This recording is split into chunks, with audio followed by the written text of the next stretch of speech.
اعوذ باللہ من الشیطان الرجیم بسم اللہ الرحمن الرحیم۔ السلام علیکم ورحمۃ اللہ وبرکاتہ۔ میرے پیارے ناظرین، کیسے ہیں آپ سب؟ میں امید کرتی ہوں کہ اللہ تعالیٰ کے فضل و کرم سے آپ سب خیریت سے ہوں گے۔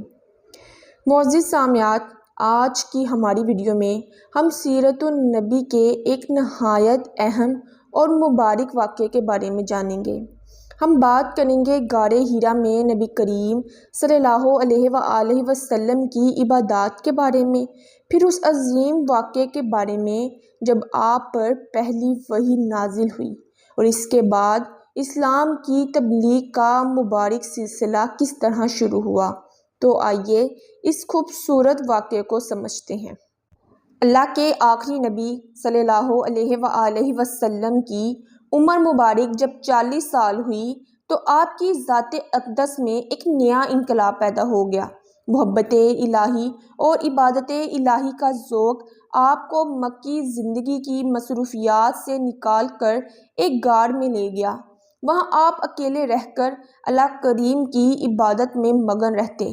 کعبہ شریف سے تھوڑی دوری پر واقع غار حرا میں کئی دنوں کا کھانا پینا لے کر تشریف لے جاتے اور غار کے پرسکون ماحول میں عبادت اور غور و فکر میں مصروف رہا کرتے تھے۔ جب کھانا پانی ختم ہوتا تو کبھی خود گھر پر آ کر لے جاتے اور کبھی حضرت خدیجہ رضی اللہ عنہا وہاں پہنچا دیا کرتی۔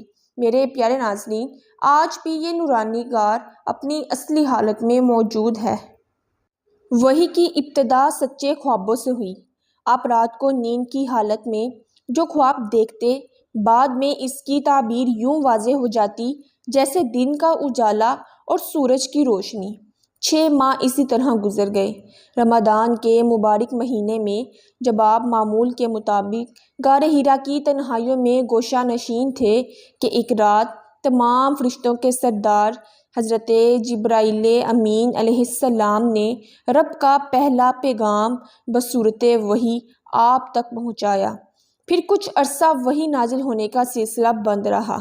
کچھ عرصہ بعد آپ کہیں جا رہے تھے کہ کسی نے یا محمد صلی اللہ علیہ وآلہ وسلم کہہ کر آپ کو پکارا۔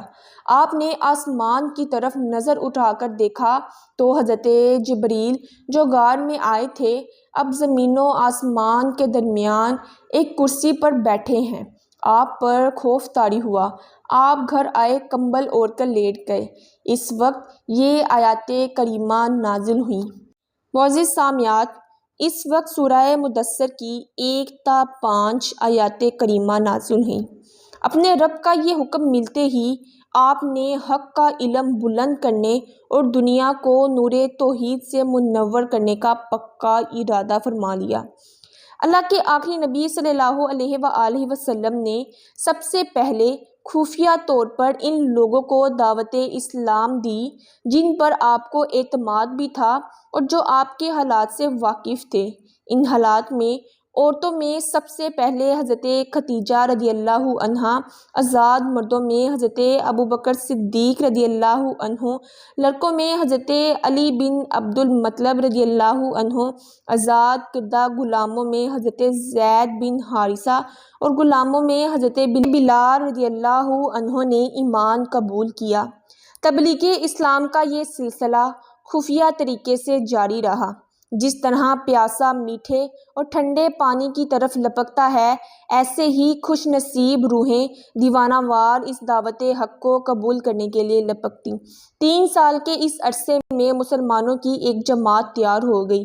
اسی دوران آپ دار ارقم میں بھی رہے اور وہاں مسلمانوں کی تربیت فرماتے۔ 3 سال بعد یہ آیت کریمہ نازل ہوئی۔ سورہ حشر کی 214 آیت نازل ہوئی، جس کا ترجمہ ہے، اور اے محبوب اپنے قریب تر رشتے داروں کو ڈراؤ، جس میں یہ حکم دیا گیا کہ آپ اپنے قریبی خاندان والوں کو بھی دعوت اسلام دیں۔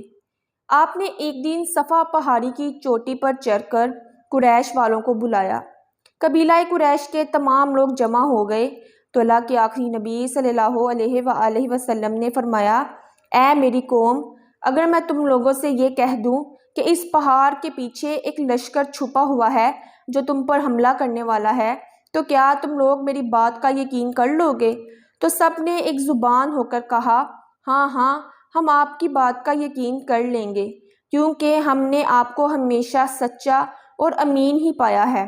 آپ نے فرمایا، تو پھر میں یہ کہتا ہوں کہ میں تم لوگوں کو عذاب الہی سے ڈرا رہا ہوں، اور اگر تم لوگ ایمان نہ لاؤ گے تو تم پر اللہ پاک کا عذاب آئے گا۔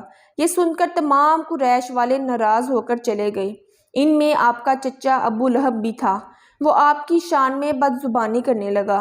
آپ نے تو اس گستاخی کا کوئی جواب نہ دیا، لیکن آپ کے رب نے اس کی مذمت میں قرآن پاک کی ایک مکمل سورت نازل فرمائی۔ اعلان نبوت کے چوتھے سال سورہ حجر کی آیت نمبر 94 یعنی 94 نازل ہوئی، جس کا ترجمہ ہے، تو اعلانیہ کہہ دو جس بات کا تمہیں حکم ہے اور مشرکوں سے منہ پھیر لو، جس میں اللہ پاک نے حکم فرمایا کہ کھلم کھلا سب کو دین کی تبلیغ فرمائیے۔ اس کے بعد رسول کریم صلی اللہ علیہ وآلہ وسلم اعلانیہ طور پر دین اسلام کی تبلیغ فرمانے لگے اور شرک و بت پرستی کی کھلم کھلا برائی بیان فرمانے لگے۔ ایسے ماحول میں تمام قریش بلکہ پورا عرب آپ کی مخالفت کرنے لگا۔ میرے پیارے ناظرین و معزز سامعات، امید ہے کہ آج کی ویڈیو سے آپ کو غار حرا، پہلی وحی اور اسلام کی تبلیغ کے بارے میں معلومات ملی ہوں گی۔ اللہ تعالی ہمیں نبی کریم صلی اللہ علیہ وآلہ وسلم کی سیرت کو سمجھنے اور اس پر عمل کرنے کی توفیق عطا فرمائے، آمین یا رب العالمین۔ اگر آپ کو ہماری ویڈیو پسند آئے تو ویڈیو کو لائک کریں اور مزید اسلامک معلومات کے لیے ہمارے چینل نور اسلام کو سبسکرائب کرنا نہ بھولیے گا۔ ملتے ہیں نیکسٹ ویڈیو میں، تب تک رکھیے اپنا خیال۔ اللہ حافظ۔